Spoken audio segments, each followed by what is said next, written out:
data strategy and leadership. And our first speaker today is Bernard Marr. So we're going to kick off this third session with Bernard Marr. He's an internationally best-selling author, futurist, keynote speaker, influencer, and strategic advisor to companies and governments. LinkedIn has ranked Bernard as one of the top 5 business influencers in the world. He's authored 18 best-selling books, and I'm sure he'll come out with 18 more by the end of this year. He pops them out like cookies. He's a frequent contributor to the World Economic Forum and writes a regular column for Forbes. Bernard has about 2 million followers across different social media platforms where he generously shares content every day. And a side note, he's also a really nice guy, and he continuously gives back to the data community. So I'm super excited to go ahead and bring him on here today. Here is Bernard Marr. Hello. Thank you so much, Kate. Thank you so much for organizing an awesome event. I obviously have the t-shirt on as well, as you can see. Yes, thank you so much for being here, Bernard. I know the first time I came across your name was when I read your book, Data Strategy. And you're talking about that topic today of how to develop a data strategy. I won't take up more of your time. I'm going to hop off stage, and it's going to be all yours. Thank you so much. As I said, it's a real pleasure to be here with you. This is a community that I love and is very close to my heart. What I want to talk about is how do we actually approach a data strategy. And I don't feel that this is something that organizations do particularly well at the moment. And for me, it has to start with the fact that data has become or is now the #1 business asset for any company, and it has to be treated like this. This is really important. And sometimes we get caught up in this hype. We've heard this before today when one contributor was saying about big data. I don't actually like the name big data. For me, it's much more important that we talk about the right data. And what the right data does is that it is fueling this new intelligence revolution. I believe that this 4th industrial revolution that we're in at the moment is an intelligence revolution that is fueled by data. So what electricity and oil and other resources were in the past, we now have data as the key resource. And for me, one of the most important messages I want to send out today is that your data strategy has to be derived from your business strategy. I find that lots of organizations, when they develop a data strategy, they go around and say, how can we use data in our organization? And then you come up with a little brainstorm, and then you develop a data strategy, or you look at all the data you already have and how you're using it instead of starting from a strategic perspective. Another mistake I see organizations fall into is that they simply apply a data strategy to an outdated business model. So what is really important is that whenever you decide to design a data strategy, that you take a step back and you actually say, okay, is our business model still relevant? And for me, there's this 80-20 rule that I talk to organizations about, where I believe that 80% of the use of your data should be strategic. It should be driven by your biggest strategic needs. And 20% you can experiment with and you can use for other use cases. But for me, the majority should be focused on your biggest challenges, the biggest problems that you're facing, the biggest strategic initiatives. And in order to help organizations go through this process, what I've done is I've developed a framework to help organizations think about this. And in my book, Data Strategy, and also my new one on artificial intelligence called The Intelligence Revolution, I talk about these frameworks. And for me, instead of starting fresh, I think there are 5 key areas where we need to explore how we can use data better in our organizations, and hopefully they will be useful. So for me, the first use case is where we use data to improve our decision making in our organizations, and we've heard a lot of this on this topic already today. The second one is where we use data to better understand our customers and understand our markets. The third one is where we use data to deliver more intelligent services to our customers. The fourth one is where we look at more intelligent products, which you can combine. So it's about what you're delivering, the customer value proposition, whether it's services or products, and you need to make them more intelligent. The next one then is that we use data to actually improve our internal business processes. And the last one is where we use data as an asset that we can monetize in our organization. So if we look at across those 5 sectors, I can now spend days giving you amazing examples of how organizations do this in practice. But just a few examples and a few tips.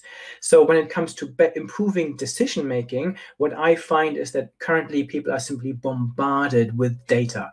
And we don't really get the balance right between the self-service element, where we give people access to great data and hope that they will make better decisions, and the more curated dashboards that we have circulating in our companies. And for me, this is the analogy I often use is a restaurant or a chef, where you differentiate between a self-service restaurant and a fine dining experience. And for me, the self-service one is where we create these, where we give people predefined things that they can then use to help them answer their questions. And for me, sometimes we fall into this trap of simply saying, okay, let's go for the self-service route because this is easiest. And what I find in practice is that lots of organizations feel that their people are getting lost because they don't have necessarily the data skills. They don't have the understanding of what questions to ask and how to then use data to help them answer their questions. So for me, we need to spend a lot more time on hand holding. And companies like Walmart have done this extremely well, where they created data cafes. They're actually physical data cafes, now virtual data cafes, where people can come in and talk to a data scientist and say, okay, this is my challenge. This is my business question. How can I go about helping? How can I use data to help me answer this question? And this is a great example. Companies like Shell, I've recently designed their data strategy. They are now putting roles in place of data translators, people that sit between the data function and the data science team to bridge the gap, to, again, facilitate this dialogue. And then on the curated side, for me, this is a bit like going to a fine dining experience. We should never overlook this. For the most important strategic needs in your organization, I believe we need to put more effort into curating beautiful dashboards that really tell the story, that use a mix of data visualization and data storytelling. So, and they're basically serving beautiful dashboards that we don't have to worry about assembling ourselves like in a self-service restaurant. It's more like the fine dining experience. When it comes to understanding your customers better, the second use case, for me, this is about understanding that data has a lifespan. This has never become more relevant and more real than in this current pandemic situation, where lots of companies realize actually the data we had 12 months ago is no longer relevant. Consumer behaviors are changing so rapidly. Situations around the world are changing very quickly, even within countries. Where different lockdown rules apply to different parts of the world. So companies need to have real-time data, and this is vital. And also using new forms of data. Sometimes we are too blinkered and look at what data we have in our own organization, instead of thinking, okay, what data can we use beyond our boundaries? Can we use satellite data? I've recently worked with a construction company that uses now satellite images to compare their own progress on their sites with competitors, something that they simply couldn't do before. The next one then is to think about your value proposition. And this is where lots of organizations need to rethink their business model. So we have had Netflix, who is a great example of a company that uses data to really understand consumers and then deliver a better and more customized service in terms of their recommendations. And we have seen companies like Disney responding to this, changing their business model with Disney Plus to have the same access to customers. But we see this in healthcare, we see this in so many different aspects where companies are now making smarter products and producing smarter services, from smart toothbrushes to even smart toilets. I believe that very soon this intelligence will be a major contributor to any product and any service that every company will offer. The next one then is we need to rethink how we run our business. So this is your internal processes, where you need to think about how can we use data to run our processes better, to become more efficient and more effective. And a great example comes from a salmon fishing company, Cermaq in Norway. They wanted to improve their operations, and they said, okay, salmon fishing is a really old industry. You basically feed the salmon, they eat the food, you wait until they've grown to the right size, and then you catch them. One of the issues is health. You need to monitor them. So in the past, they basically sampled them. They've taken a few salmon out, made sure there was no algae and no diseases on them because they spread very easily in these sea pens. And that was it. And then they realized, actually, we can use data to make all of this better. And one of the greatest examples of AI and data is that they're now using face recognition for salmon. So they've connected the sea pens via 5G to their servers. They're now running a camera that feeds the fish, and they will now recognize whether a fish has eaten or not. Because in the past, the stronger fish would grow faster, the weaker wouldn't get as much food. Nowadays, they can completely control this environment where the salmon would come once a pallet with food. The system would then recognize whether they have already been there, because they can recognize the spots on their face to see whether the salmon has already been there or not, and then they issue a pallet accordingly. And we see companies like Unilever that now completely automate the entire recruitment process. So this is key. And then the last one is monetizing your data. This should always be the last part. For me, the order I've outlined is probably the order you need to think about this. So first decision making, then understanding your customers, then rethinking your products and services, then automating your business, and then you think about, okay, now we have lots of data, can we use this in other ways? So I've recently worked with a number of telecom companies, and we created complete new departments that are now selling data, location information. So for example, before the pandemic, when we still had the opportunity to go to football games, for example, they could partner with the teams, for example, to then say, okay, if you are going to a match in this city, where have you come from, where do you go before, where you go after, and you can now sell anonymized data, which is extremely valuable for them that they simply didn't have access to before.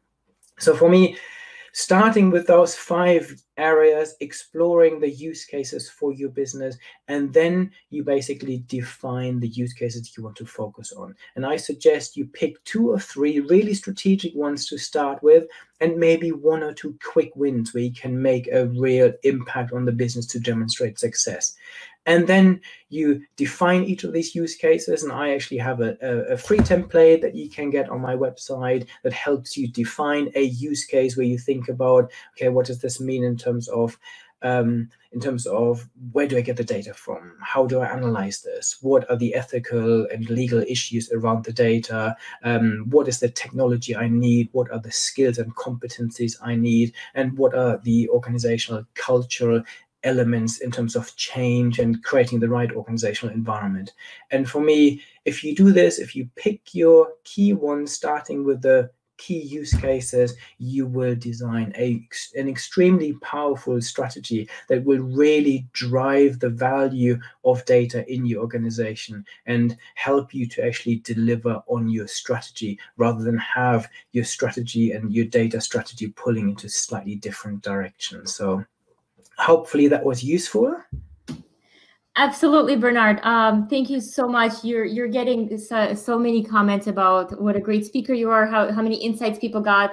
People are literally taking notes, and they're asking you to repeat things, but we unfortunately don't have time for you to repeat the talk. The talk is recorded for whoever wanted Bernard to repeat his 5 uses.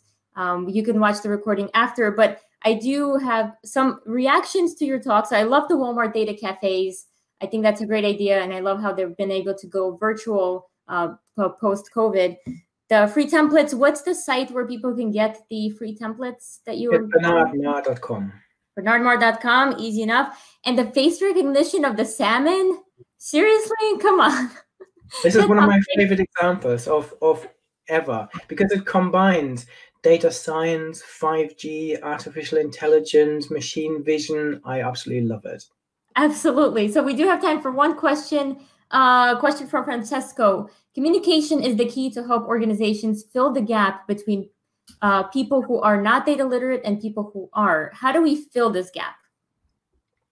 Yeah, for me, it comes down to a few things. So when we recently designed the data strategy in Shell, they realized they have always been a really data-driven company, but they realized that they had a few issues, that they needed more people to be more data literate. And what they did is they created, first of all, they created a community around data science in the organization using their internal social tools. So they created a community. Then they created customized courses. So they partnered with Udemy and Coursera to actually create customized courses for data literacy within Shell. The other thing they did is they created, also very similar to the Data Cafe, they call them hackathons, where they regularly have either virtual or physical meetings where they get data science teams and business teams together to really look at what the business challenges are.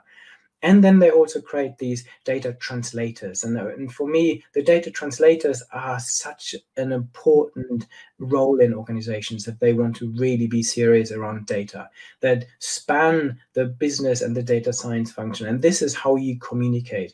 And I think lastly, you need to have the executive support and sponsorship and buy-in for all of this. And if you have all of these factors in place, you will definitely create this constant conversation and have this dialogue.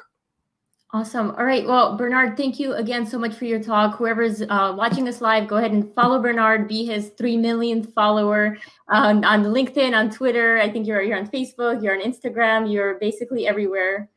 Thank you again for your talk, and hope you can, stay at least backstage or watch the rest of the sessions. But thank you again for your time for a great session. Thank you so much for having me. I loved today, and I'm definitely going to stay on. So thank you very much, Kate.